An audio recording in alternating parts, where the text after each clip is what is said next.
Appears to be no objection that leave is granted. Mike Sabin, I think, was seeking the call. Mr Speaker, thank you very much. Short call on this very important bill before the House.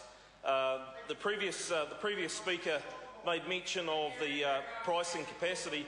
The reason for that is because Fonterra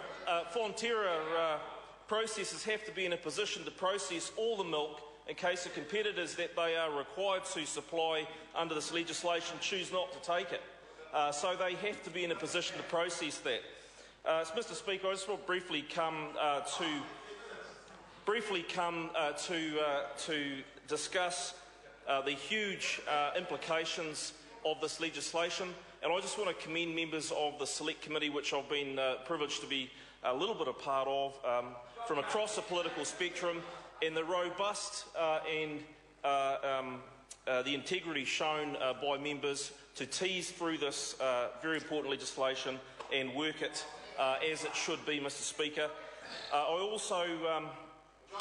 also just want to acknowledge the fact that this is a very, very important part of my electorate's economy, and so I do have a very, very significant interest in watching the progression of this bill through the House, Mr Speaker.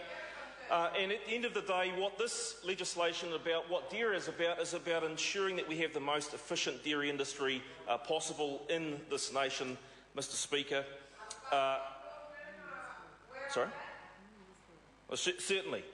Just in closing, Mr Speaker, with regard to TAF, I just want to make this closing point. Ultimately, the judge of this will be the farmers who will vote on TAF itself. Mr Speaker, I have a great pleasure in commending this bill to the House.